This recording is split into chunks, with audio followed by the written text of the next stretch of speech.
quando abbiamo parlato della giornata della memoria e vi ho parlato di una nonna, anche lei un'ex insegnante, che ha testimoniato la sua esperienza in quanto figlia di un ex deportato a Dachau. E mi hanno fatto tante domande. Io in quell'occasione non ho fatto partecipare i ragazzi perché pensavo che fosse un argomento molto forte per loro. C'erano le classi della scuola media e anche là ho chiesto alla professoressa di attenzionare un attimo la situazione. Tornando poi successivamente in uno dei miei incontri che faccio con i ragazzi di tanto in tanto, ho ripreso questo argomento e devo dire che mi hanno fatto delle domande molto pertinenti e quindi oggi parlare di foibe e quindi di giornata del ricordo, sapete che ricorre il 10 febbraio, ma come vi dicevo sono degli argomenti sempre attuali e quindi non per forza deve essere un argomento, deve essere affrontato in una determinata giornata, ma sono degli argomenti importanti per la vostra vita che vanno affrontati in qualsiasi giorno dell'anno. Quindi oggi sarà sicuramente una bella lezione di vita, una lezione che lascerà il segno in voi e anche in noi, perché abbiamo la testimonianza diretta di una persona che sa di quel periodo, di quello che è successo, della nonna, della mamma, non lo so, anche per me è una sorpresa e quindi sono veramente contenta di ospitare, di avere nella nostra scuola la signora Ave Maria e proprio mi piace anche in questo modo così accogliente, informale, ecco, in modo che ognuno di voi potrà fare le domande che ritiene più importanti ed è giusto che ognuno di voi veramente fate le domande che volete, lasciamo parlare la nonna, mi piace anche chiamarla nonna, la nonna di Alberto e poi facciamo le domande. Grazie ancora per essere con noi. Grazie a lei. Alla dirigente, dottoressa Carmelina Broccia, al personale docente e non docente della scuola, a voi ragazzi e ragazze. Grazie per il vostro affettuoso invito. Mi presento brevemente. Sono mamma di 10 figli, nonna di 6 nipoti, maestra in pensione e profuga di guerra del Friuli Venezia Giulia. Sono anche la nonna di Alberto, questo ormai lo sapete. È la prima volta che racconto la mia storia di profuga in modo così approfondito. Mi chiamo Ave Maria. Molti chiedono e mi chiedono perché mi chiami così. Ave Maria vuol dire ti saluto Maria. È l'inizio di della preghiera della Madonna. Sì, è proprio questo il motivo. Ora vi racconto la mia storia. Ognuno di noi ha la sua storia e vive un momento particolare della storia. Io sono nata a Gorizia, nel Friuli Venezia Giulia, nell'anno 1942, durante la Seconda Guerra Mondiale, in una zona di confine, a nord con l'Austria, ad est con la Jugoslavia. In quel tempo piovevano bombe da tutte le parti. Era un fuggi di notte e di giorno nel disperato tentativo di salvarsi. Mia mamma, molto credente, era incinta di 9 mesi e temeva di non poter portare a termine la gravidanza in un letto di ospedale e di non poter dare le prime cure al bimbo che aspettava. Ricca di fede cristiana, si rivolse alla Madonna, promettendole che se fosse nata una bambina, l'avrebbe chiamata Ave Maria, così che nell'arco della sua vita, tutti chiamandola, le avrebbero rivolto un saluto. Per sua grazia sono nata in ospedale a Gorizia, poco distante dalla centrale idroelettrica di Plava Montecuc, dove abitavamo. Scusate. Dovete sapere che in Friuli Venezia Giulia, in particolare nelle città di Trieste e Gorizia, sin dall'inizio del 1900 convivevano italiani e slavi che dal regime fascista, con l'avvento di Mussolini, furono costretti a parlare in lingua italiana, addirittura a cambiare il loro cognome, slavo in italiano. In seguito a ciò nacquero dei movimenti rivoluzionari e antifascisti che fomentarono l'odio da parte delle popolazioni slovene e croate nei confronti dello Stato italiano. Lo Stato jugoslavo era governato dal maresciallo Tito, un perfido dittatore, il cui unico obiettivo era quello di annettere alla Jugoslavia i territori italiani abitati dagli slavi. I miei genitori mi raccontavano che la prima parola che ho imparato ad usare dopo papà e mamma è stata paura. Quando sentivo il rombo degli aerei o lo stridio delle sirene che incitavano la povera gente a ripararsi dalle bombe e correre ai rifugi. Bisogna ricordare gli orrori, le tragedie, la fame, la morte, il dolore, la perfidia del mondo, affinché le atrocità avvenute nel passato non si possano mai più ripetere in futuro. Cari ragazzi, spero di non avervi annoiati né tantomeno turbati, visto l'argomento.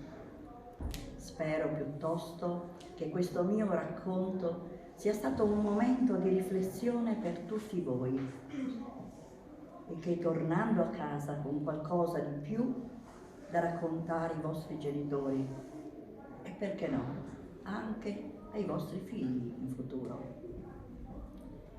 Conoscere la storia dei genitori, dei nonni che l'hanno vissuta, riduce il pericolo di cadere negli stessi errori.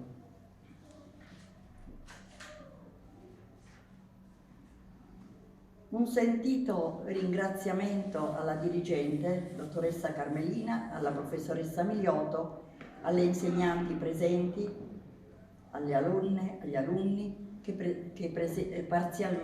pazientemente mi hanno ascoltata. Scusate le parole. Nonostante tutto, io non ho mai dimenticato la mia Friuli. Infatti ci sono tornata anche quest'estate, dove grazie ai miei figli che mi hanno regalato questo viaggio ho potuto trascorrere 15 giorni. Tornando anche a Gorizia, ho voluto rivedere l'ospedale in cui ero nata e tutte quelle zone che mi sono sempre care. E quindi vi voglio salutare in lingua friulana e come io vorrei salutare la dirigente, i professori, gli sfruzzi e i fruz, mandi a Ducci.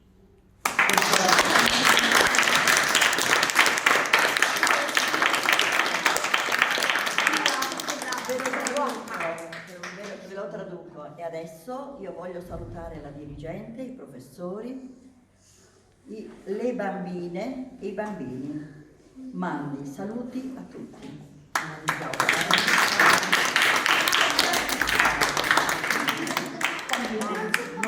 Molto toccante, sì, molto toccante, ci vuole anche avete visto una certa dose di coraggio anche a raccontare queste cose che ha vissuto e ancora di più il viaggio che ha fatto. Ritornare in quei posti dove è nata, dove è stata bene, però dove ha vissuto anche momenti di paura, momenti terribili. Ha raccontato che dopo papà e mamma l'altra parola che ha detto è paura. Non è una cosa bella, non è un qualcosa che sicuramente ha dimenticato, ed è bello che oggi cominci a darne testimonianza, perché penso che oltre ai libri che utilizziamo, ai video, alle ricerche che facciamo, avere come testimone chi ha vissuto personalmente sulla propria pelle questa tristezza, questa triste storia, sicuramente ci appartiene.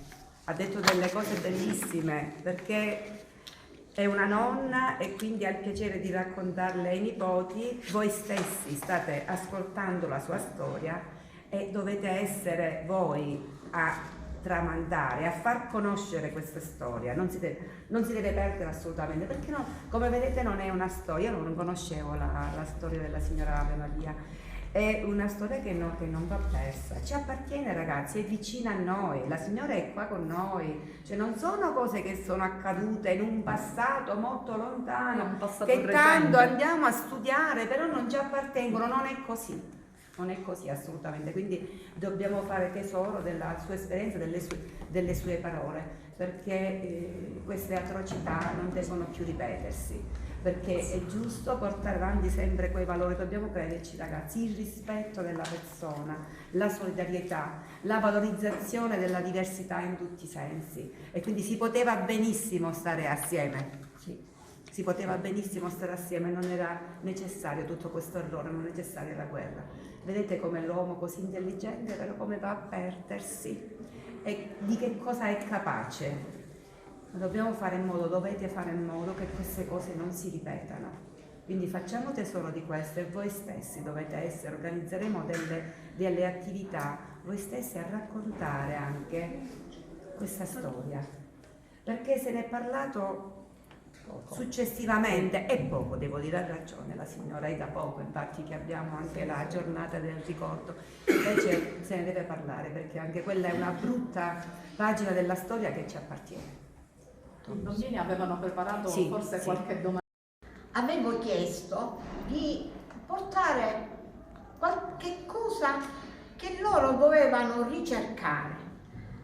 Quando Alberto ha portato un tracciato di vita vissuta e mi ha detto: maestra, mia nonna ha vissuto queste cose, allora c'è stato un campanello, e subito con le insegnanti e la preside abbiamo detto: ma questa è un'occasione da non perdere, avere una testimone così importante. E allora il nostro grazie va prima di tutti ad Alberto, che ci ha dato questa possibilità.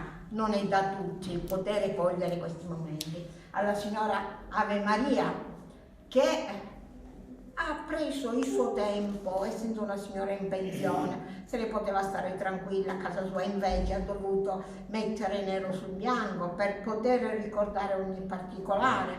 E anche noto ogni particolare, e quindi io mi sono emozionata, perché ricordavo quella mattina quando vi spiegavo cos'erano le foibe, le persone che venivano incaprettate, legate per le mani e per i piedi, e quindi mentre la signora Ave Maria vi raccontava mi si accaponava la pelle, mi sono emozionata, perché lei e nessuno meglio di lei può raccontare una verità che è stata nascosta per molti anni.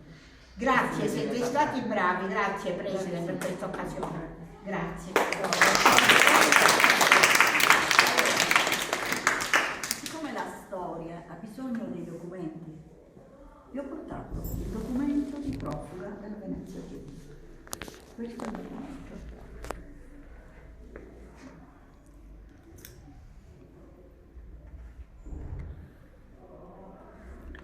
Uno può dire che quello che sta raccontando la nonna di Alberto dice non è vero. Questa è la traccia dove certifica, è un documento.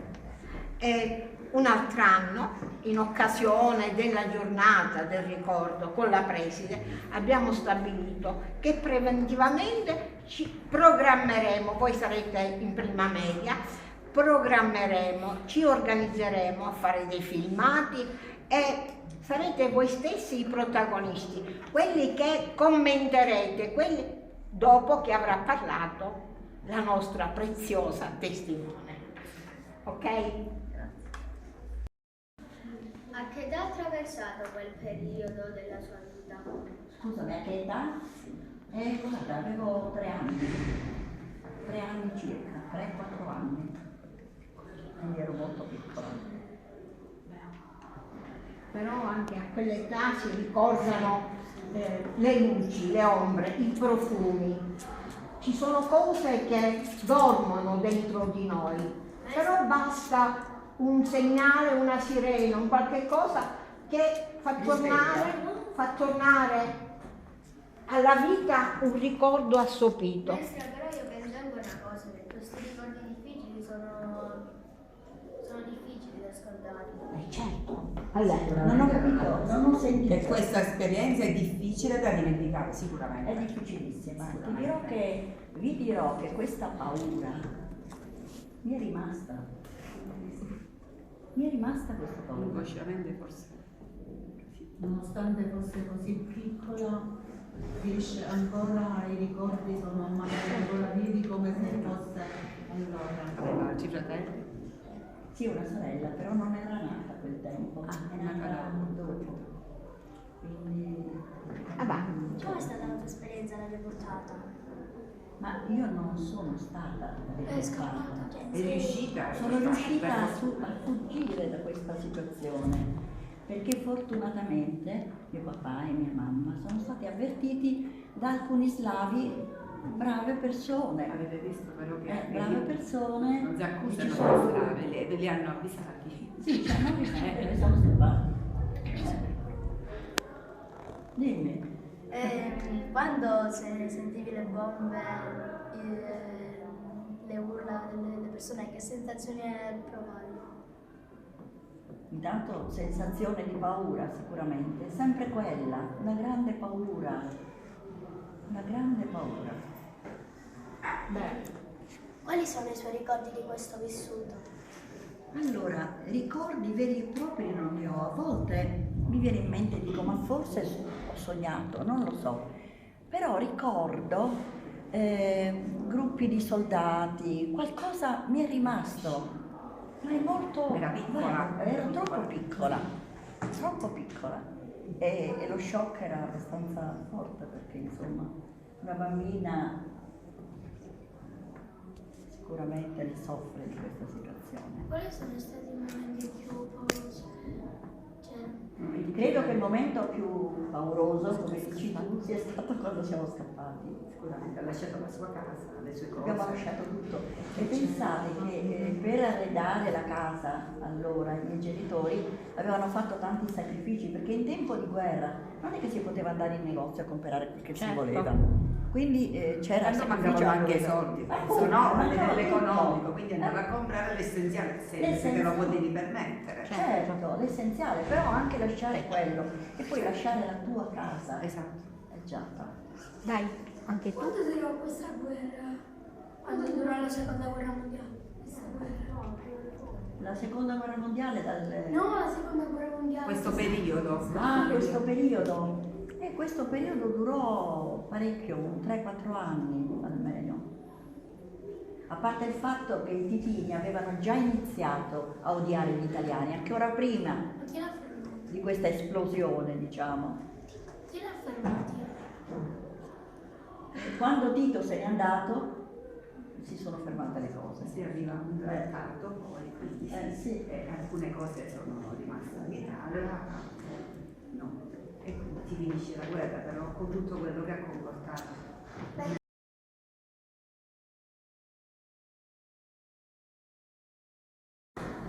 Perché abitavano nella zona di confine. Tra l'altro, Non le trovano. Se sono persone come la signora Di Maria che sono fuggite, vanno là ma non troveranno la loro casa. Penso che sia ancora più triste, perché già si deve trovare il coraggio per andare a vedere questi luoghi dove si è trascorso in questo caso l'infanzia. Sì, penso che è ancora più triste questa tristezza.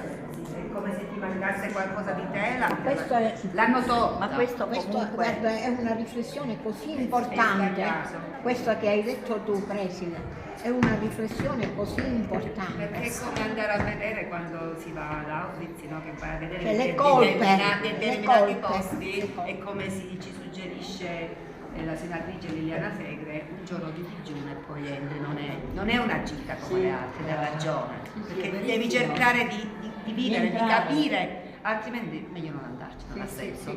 Ora, in questo caso era giusto lasciare un po' le cose come erano, sia per rispetto verso le persone che magari sono ancora in vita, avevano il piacere di ritornare in quei luoghi, ma anche per gli altri, per la storia. Testimonianza. Testimonianza, doveva restare, è un patrimonio. Siete stati bravissimi. Siete stati bravissimi. Molto attenti e motivati. Grazie, gentilissimo. Grazie, gentilissimo, gentilissimo, bellissimo. Grazie.